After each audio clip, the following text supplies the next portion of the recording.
So today we're talking about how AI is changing marketing forever.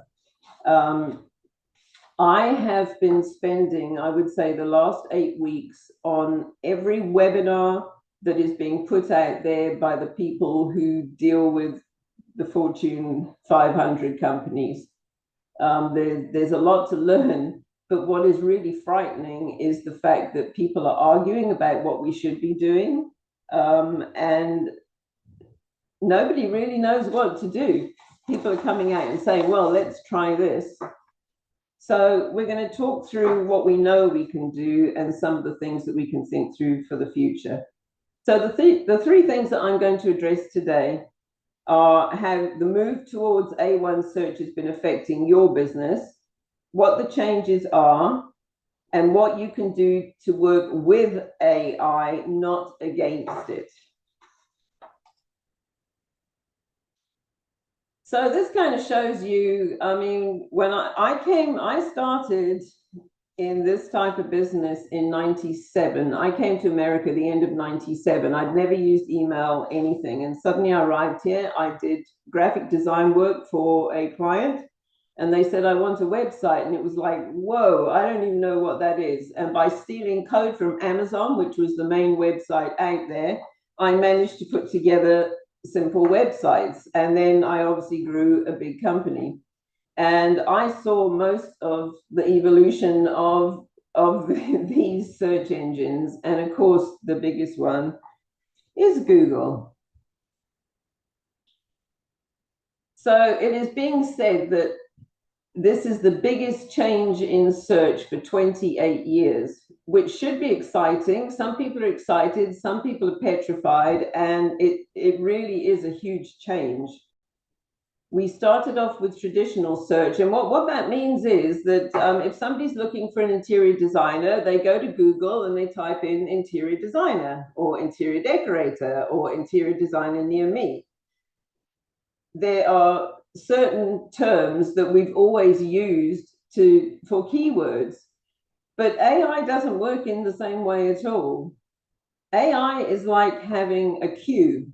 And if AI is in the center of that cube, it is putting feelers out to every corner and everywhere looking for information to come up with something for the person searching. We've seen AI overview is what you will probably get if you bring up Google search at the moment. It's completed rolling out in the USA a couple of months ago, and they're still only rolling it out now in Europe.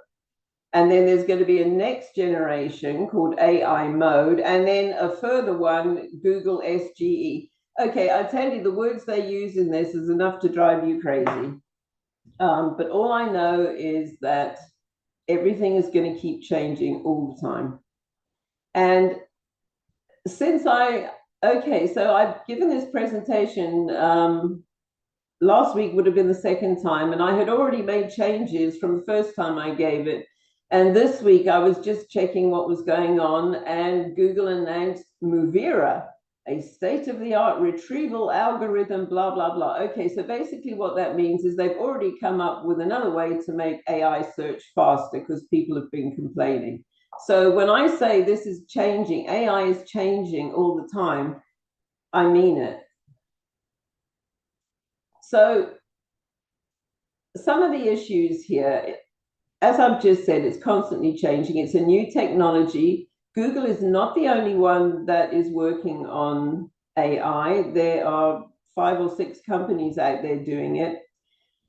It is very difficult to track anything from an AI search at the moment. I have added to Spruce and to the sisters. My programmer has added a place that we can track anything that's coming from AI, mostly from ChatGPT at the moment, and I've asked him to add it to everybody else's month-end report so they can also see. And then obviously, if Google ever allows us to look at the AI results, then I'll add them in. And SEO companies truly are unclear of how to proceed. So Google AI, they say, is comfortably wrong 60% of the time, and ChatGPT has 88.7% accuracy. So there's somebody from corporate who's a friend of mine said to me the other day, have I ever checked a website asking ChatGPT to give me an opinion on a website? So I thought, okay, well, let me take the latest person that I've worked with and who's got a small website, and let's see what it says. Now, that person's in Orlando. And immediately, Chat GPT came up and started telling me about how the Houston market was really good. And it kept telling me that this business was in Houston, which of course it's not, it's in Orlando. So eventually I told that it was wrong. I said, sorry, you really messed up here. This is wrong. And it came back, of course, oh, I'm really sorry, and promptly put the Orlando in instead. But it just goes to show how things can be wrong. I'm using, in fact, 82% of people in business are using Chat GPT to either write text for the website. I'm using it to help me write ads. I'm using it for all sorts of things. I did ask it to make me a graphic for this presentation, and it couldn't do it, which I thought was interesting.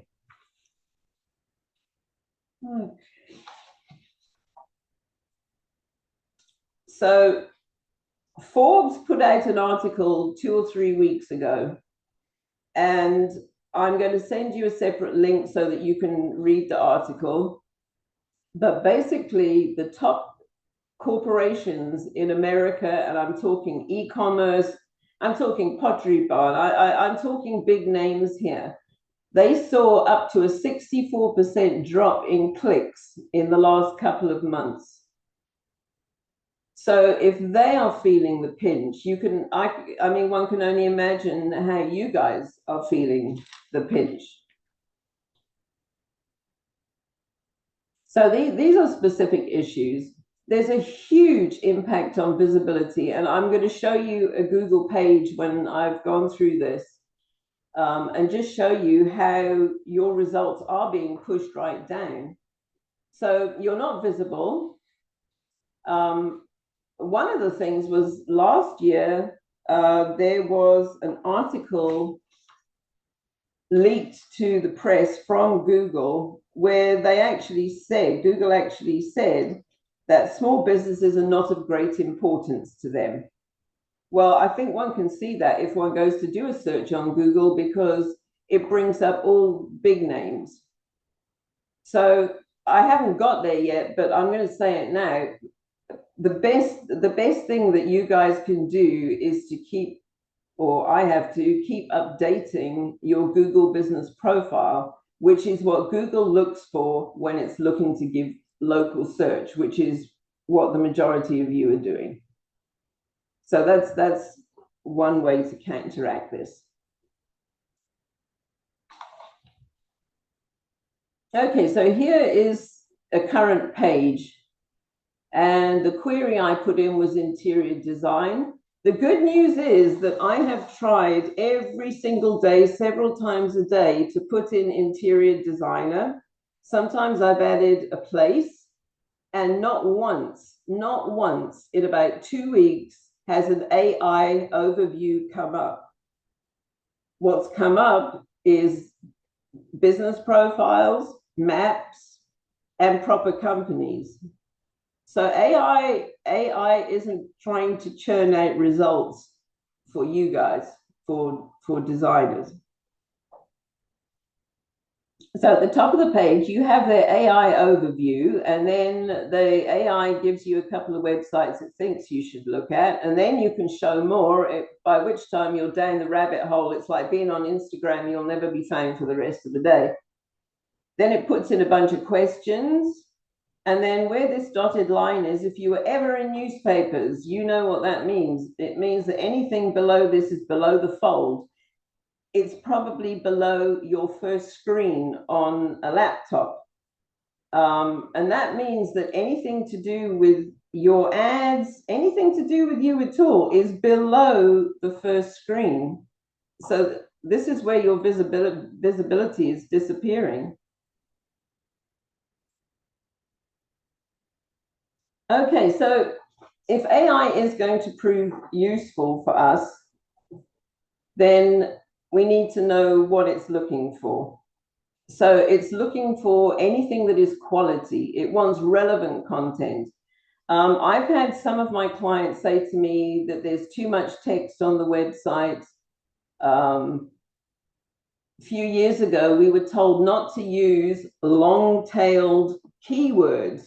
An example would be, help me with my large living room, instead of just looking for an interior designer.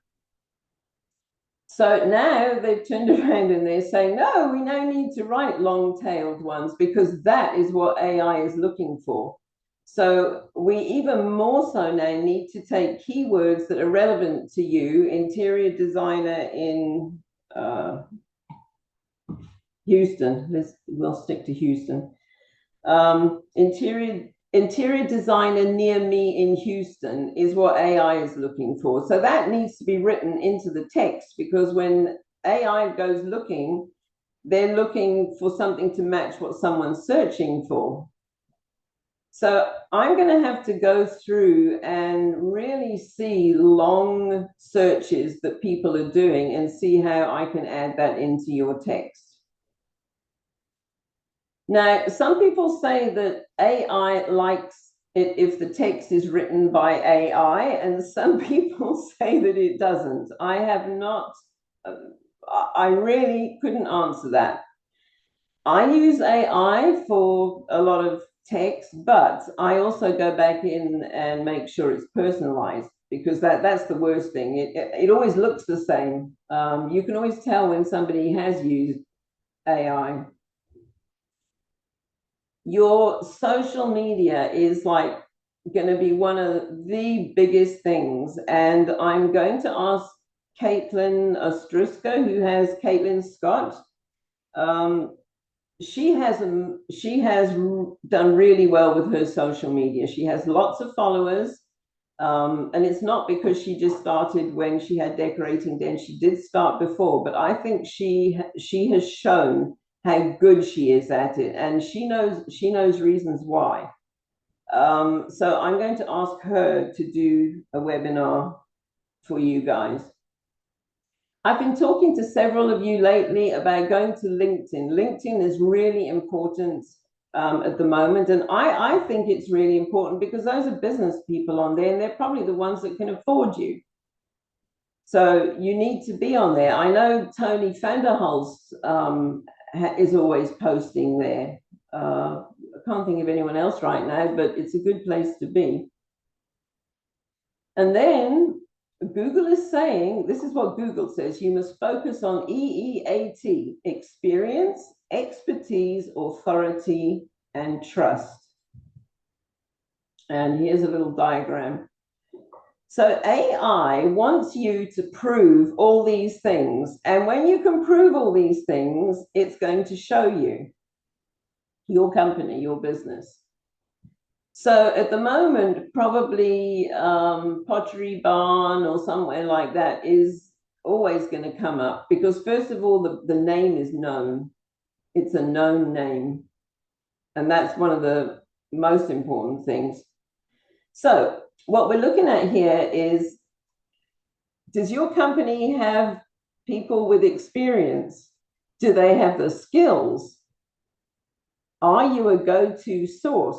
Now, I say that, and I'm going to bring Caitlin back up again, because she is proving on her social media that she is a go-to source in this niche, and people want to go there. And I think what's good for her is I think it's probably a younger crowd, which is what we need, because all the people who are older are retiring, and, I mean, they're disappearing. So we've got to educate a new bunch of younger people on why they should hire you.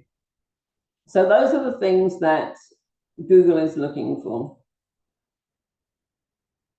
So they want a brand identity, and honestly, this has come up several times. People need to know your name before starting a Google search. Now, that is, who ever heard of that before? I mean, the whole idea is people do a Google search to find you. But now AI is forcing a different way of looking at it. So they want to know your name. They want you to be across all platforms and channels. The more you are seen, the better. I love the emotionally resonant content. Most a lot of people who have a business are not very emotional. For the people who are my clients, you know that I always send you a form which has got interview questions, and it lets me learn a bit about you because I ask you how you started your business and how long you've had it, who your clients are, blah, blah, blah. Excuse me, water. And a lot of people, when I do that interview, a lot of people, I just laugh because they come back with one word answers, yes, no, maybe. Whereas what I'm looking for is somebody to come and tell me lots and lots of stuff because it's from there that I can discover your personality, and I can then put emotionally resonant content into your website. But if I don't know anything about you, if I don't know about what you're like as a person, it's quite difficult. We must stick to the SEO rules that are out there at the moment. I am not changing anything right now. I'm looking at changing ads, but I'm not looking at changing anything else because SEO is still going to work. People who say it's not, I think they're wrong. Um, the biggest thing that Google wants is reviews. Now, for my clients, you get a report at the end of the month, and it actually shows you how many reviews you've had in the last, I think it's 12 months or 24 months. And some people have had none. Some people have had one or two. And I've put a link in the report so that you can get more reviews. Reviews are what AI is looking for. It's looking for reviews. The other thing it's looking for is to see if you are out there giving webinars. I mean, just imagine you could give a webinar just like this about window treatments to your existing clientele. How easy would that be? This is, I put 17 slides together here, so it's not exactly a long presentation. So if you don't want to go out and give a live workshop, then do it online. But you do have to prove that your business is worth it. So you have to, they want you to brand, and that's quite hard. Look at the logos we've got here. Everyone knows you. Even if Coca-Cola didn't have the word there, you'd know it was Coca-Cola. We know all of these all around the world, and it actually brings out a feeling in you. I mean, I was watching the golf. There was a big golf tournament at the weekend, and I was watching, and the guy who won is sponsored by Nike. There's no brand name. There's just the swoosh, and it was on his cap, on his shirt, and on his shoes. And it's just a huge statement. So with us, with Decorating Den in particular, we have a little bit of an issue because for those of you who've got a different name, that means we're branding more than one name.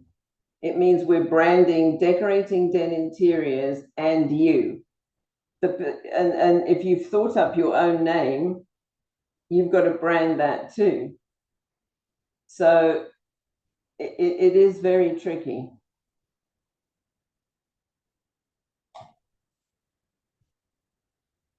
So this is what you can do to help build up your brand. And a lot of this is stuff that you've heard from corporate, you've heard from me, but unfortunately, the same things generally work. The Google business profile must be kept update. And I put Desiree's up here, and a shout out to Desiree, because after last week's fiasco, she sat on the phone with me for like half an hour figuring out why you couldn't hear me. And we fixed it. So thank you to her. I like the fact that her photo is the first photo that comes up on her Google business profile. And she's been in business a short amount of time, and she has 16 five-star reviews. So these reviews are more and more important. We need to use that complete marketing package. And I know exactly who uses it out of my clients and who doesn't, because there's always a spike in traffic when it gets sent out. And for the people who don't send it out in a month, they basically flatline the whole month with their clicks. You should personalize the blogs for the marketing package. My clients, I do it for them. I think Sue Pelly has actually started somebody else writing blogs. So I actually think the blogs are probably going to be improved, and I probably won't have to personalize them in the future. We'll see. If you have the time, it would be great for you to do your own social media. One of the things that Caitlin told me was she is successful because her face is always there. And with that takes us back to how you're going to personalize. She says she can see by how many people click on a specific post. And the ones where it's a picture of her, I check the numbers. I think it's something like 10 times the amount of people click on them if her face is there. If you can't do your own social media, then see if you can't hire somebody part-time to do it, because you're all in different places. I mean, I thank God that corporate do Facebook and Instagram, because when I had my franchise, I sure didn't have the time to do it. But I think nowadays, with how important social media is, it's a good idea to get somebody, and they don't have to be totally experienced. It can be a student, or it could be a friend, kid, anyone, as long as they can understand what you want. I still think you need to give workshops, and I personally believe that face-to-face is the best way. Call me old-fashioned, but when people see a face in front of them, it's very hard to say no. So do workshops. I like the idea of the online presentations for those who've never done it before. And to make you all feel better, this is the first time I have ever presented a webinar. So I really wasn't surprised. Last week was like a disaster, and I hope this is going better. And I will get better as we give more. One of the ways I got started in Florida, because Florida is a very different market to Philadelphia, was I went to the local college and I started teaching adult education classes. And I ended up having about 60 people coming to class. And I ran the classes for 8 weeks. And from that, I basically started my business. One of the things that AI is hot about is they want to find you elsewhere. So hiring a PR firm, finding someone, because I'm sure you probably aren't experienced with PR. If you are, great.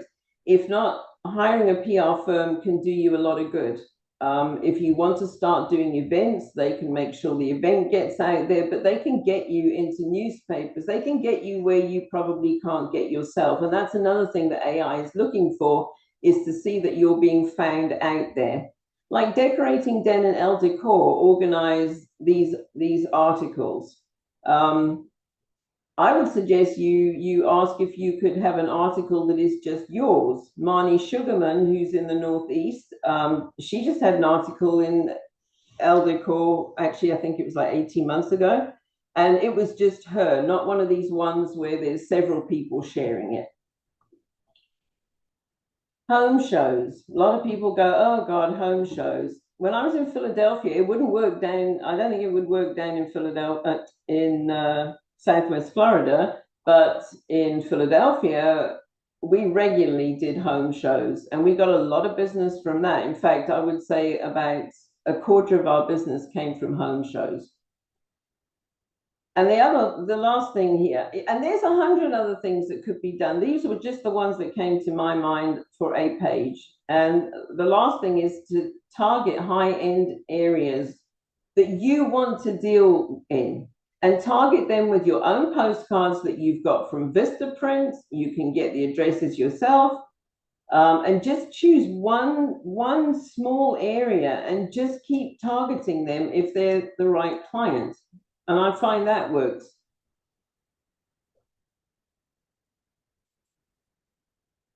So quite a few people have asked me what to do about Google. So I'm a bit sarcastic here, but you need to keep your Google ads running, because the way Google has pushed the search results down, unless you're running ads, you're not going to be found at all. So your ads are really more important. And very sarcastically, I wrote a note to myself saying, I wonder if Google planned that. And as I'm going to reiterate this again. Do Google reviews really help? Yes, even more so now. And your Google business profile. So we've got to keep all these things going. Okay, I'm sure there are questions and there's comments and maybe other ideas from people. I would appreciate it very much. Instead of having an open chat, I would prefer it if you could write stuff down and email it to me. And what I'll do is, if there are a lot of questions or ideas, I'll put them together in a document that I can send out to you. Okay. Thank you very much for coming, and I'm glad it worked this time. Bye. Thank you.